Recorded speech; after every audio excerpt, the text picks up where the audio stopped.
fiddler crabs and the American cockroach.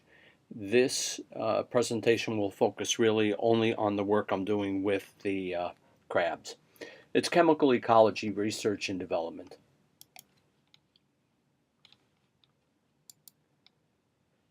The Maillard reaction. It's pronounced in English Maillard. A very important food chemistry reaction which results in the browning of foods and generates the aromas of food, which can, of course, stimulate appetite. Very, very important in food chemistry, food science, the Maillard reaction. Well, I'm conducting research, as I mentioned, with fiddler and land hermit crabs, along with that American cockroach. And I'm interested in aspects of aroma chemistry in terms of chemical attractants or chemical repellents. And it occurred to me that by conducting the Maillard reaction, I could generate products which could serve as potential attractants or repellents with selected life forms. So I'm currently investigating the Maillard. I'm doing it by microwave radiation, as I'll show you. And during the course of reaction between sugars and amino acids, that's the conventional Maillard. It's actually not a single reaction, it's a complex series of reactions. But Amadori rearrangements occur, yielding as some of the primary products so-called alpha amino ketones, which then can undergo cross-linking, cyclizations, very complex chemistry, while releasing aromas, and eventually in cooking, the sugars and protein in food will brown. And of course, it may have a good aroma, but nutritional value may very well decline. And of course, the aroma has been associated with food and cooking. And of course, for humans, that has resulted in, by cooking, cutting down on bacterial contamination of foodstuffs. Of course, what's attractive to a human may not be attractive to an invertebrate such as a crab. And these crabs are ecologically very important because you see they scavenge, they clean the beaches, they turn the sands over aerating. They have a very, very important role in their ecological niche. And this presentation will show you some of the work I'm doing with water-soluble starch and amino acid hydrolysate. 18 of 20 amino acids are present. I'm using whey protein hydrolysate, and there are 18 of the 20 common amino acids found. It's a white powder. And here we see a picture of a hermit crab.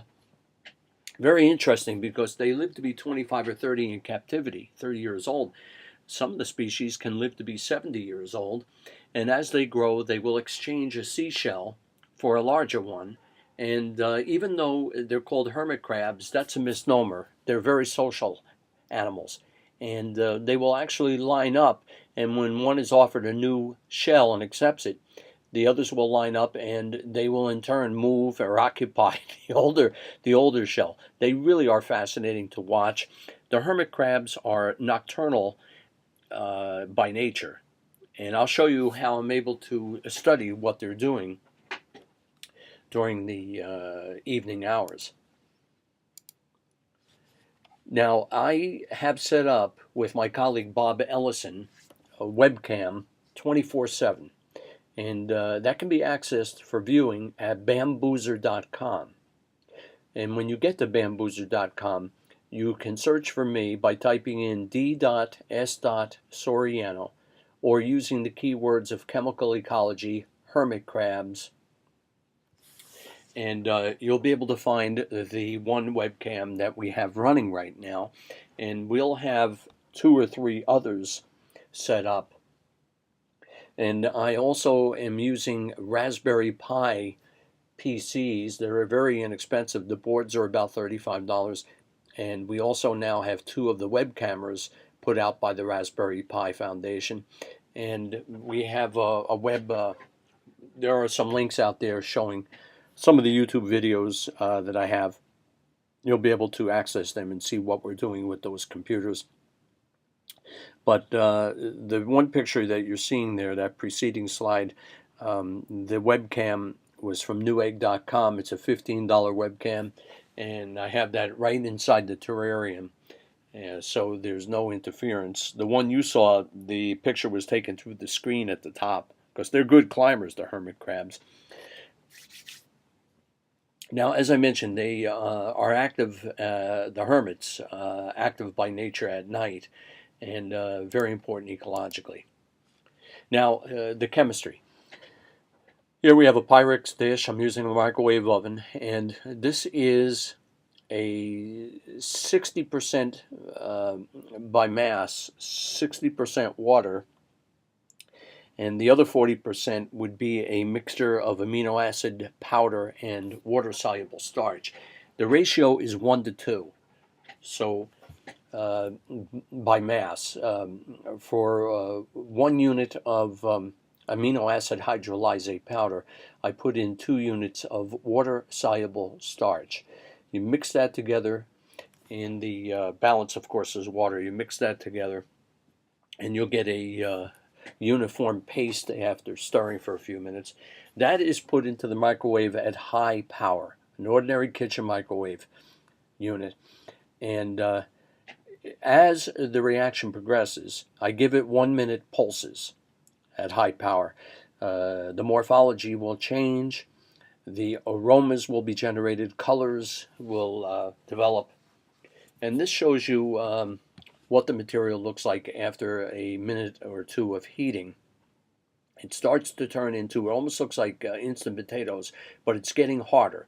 The water is being driven off, and I caution you to carry the reaction out in a wide area dish. This is a Pyrex dish. If you put it in a beaker, the water is going to boil over and you're going to get a mess in the oven. Very easy to carry out.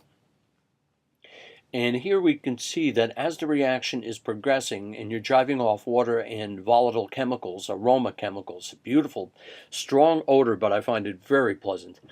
And it will start to brown. And that's your Maillard reaction.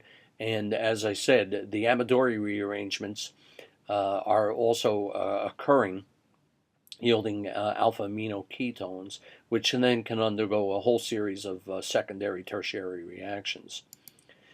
Now, this one's out of focus. Sorry about that. We'll have some better ones.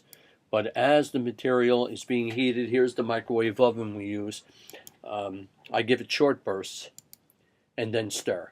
And I use an ordinary coffee grinder.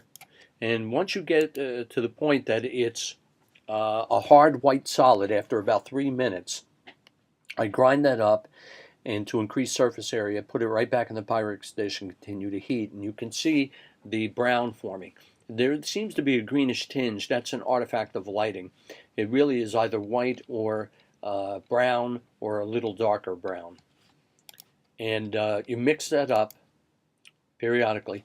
And this shows you arbitrarily after about 5 to 6 minutes of heating, you get this hard, very pleasant smelling, at least initially while warm, brownish colored powder, which is ground up. And that's what I offer the crabs and American cockroach to gauge attracting ability and whether they will ingest the material. Now, my colleague, Dr. Singh, a microbiology professor, he'll be testing this in terms of biodegradation, this material. We presume there's a lot of cross-linking, and it may smell nice, but it may not be metabolized, you see. So he'll be doing studies with selected bacteria and fungi to determine if they will grow on this material. Do they have the enzymes to break down the material and metabolize it?